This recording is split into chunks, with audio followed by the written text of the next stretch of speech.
Hello everyone, welcome to the channel. तो जैसा कि देख के समझ में आ रहा है कि क्लास 10 का लेक्चर होने वाला है and this is electricity. Without wasting much time, सबसे पहले best of luck for your boards. Preparation करो, समय वेस्ट नहीं करो, ठीक है।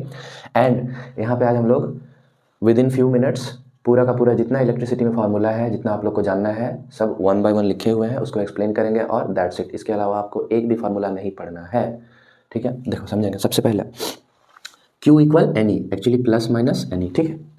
अब क्या है सर, पढ़े थे जब चार्ज, तो हम लोग को पता चला था चार्ज क्या होता है, क्वांटाइज्ड होता है, ठीक है। और जिसको किस फॉर्म में लिखते हैं, Q equal N E, integral multiple of electron का चार्ज, ठीक है।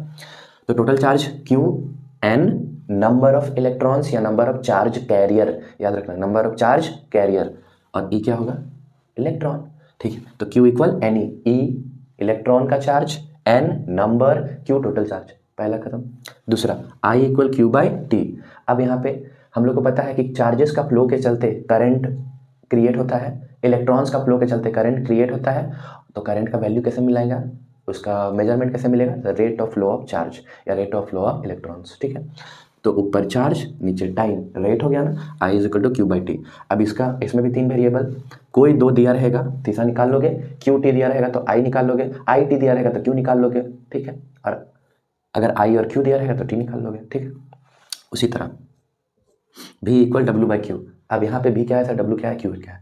V इलेक्ट्रिक पोटेंशियल और W वर्क डन।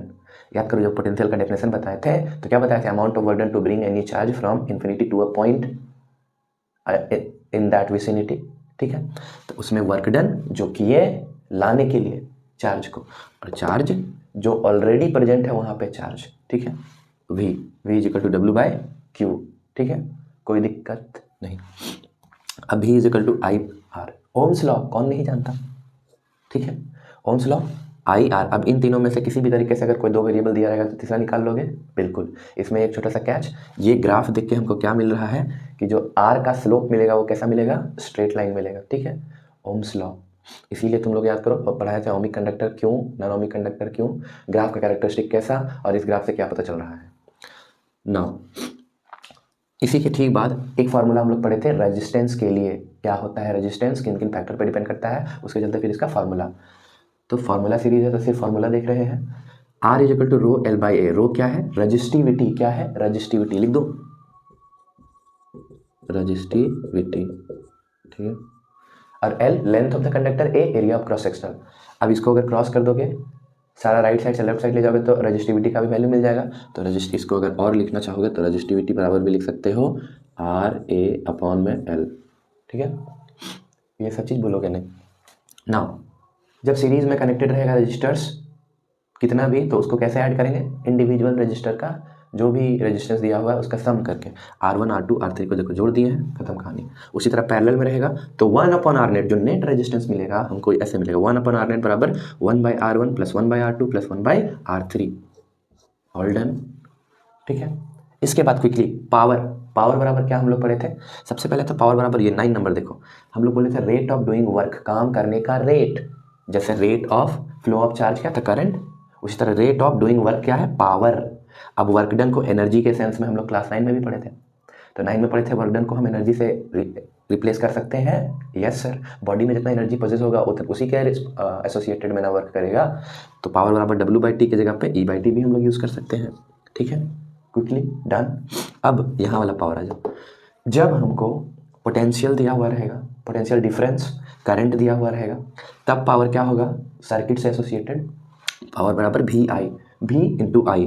अब यहाँ पे कुछ नहीं किए हैं, ओम से लॉ लगाए हैं, तो वी आई है ना, V के जगह पे अगर आई आर लगा दोगे तो आई स्क्वायर आर हो जाएगा, और I के जगह पे V बाई आर लगा दोगे तो V स्क्वायर बाई आर हो जाएगा। तो ये सब फॉर्मूला है। कब क्या यूज़ करेंगे, सो देखो, जब पोटेंशियल डिफरेंस और करंट दिया रहेगा तब पावर के लिए वी आई, जब पोटेंशियल डिफरेंस और नेट रेजिस्टेंस दिया रहेगा तब V स्क्वायर बाई आर, जब करंट दिया हुआ रहेगा और नेट रेजिस्टेंस दिया रहेगा तब आई स्क्वायर और आर। कोई दिक्कत नहीं सर। अब एक बच गया तुम्हारा इंपॉर्टेंट फार्मूला जो है H is equal to P into T, मतलब हीट का। अब देखो कोई भी डिवाइस है उसका कुछ पावर होगा, कितना देर ऑपरेट करेगा, उसी से हमको क्या मिलता है, हीट प्रोड्यूस्ड। तो हीट प्रोड्यूस्ड होता है P T, P into T. अब पी इंटू टी को अगर आगे प्रोसीड करोगे तो वी आई टी हो जाएगा। तो अगर पावर और टाइम दिया रहेगा तो ये फार्मूला यूज़ करो, अगर पोटेंशियल डिफरेंस करंट और टाइम दिया रहेगा तो वी आई टी यूज़ करो, अगर जो सबसे ज़्यादा कॉमन यूज़ होता है वो आई स्क्वायर आर टी होता है, जब करंट, रेजिस्टेंस एंड टाइम दिया है, आई स्क्वायर आर टी। और एक और क्या है, जब पोटेंशियल डिफरेंस, रेजिस्टेंस और टाइम दिया है, V square T by R. तो ये था तुम्हारा बच्चों क्या, सारा का सारा रिकॉल सीरीज क्लास 10 इलेक्ट्रिसिटी। ठीक है, और आप लोग का समय नहीं बर्बाद करेंगे, आई नो आपका समय कीमती है। So again best of luck and thank you for watching this. And और भी जो भी चैप्टर है क्विकली सारा फार्मूला रिवीजन सीट हम यहाँ पर ड्रॉप कर देंगे। तो do subscribe and keep supporting. Thank you, bye.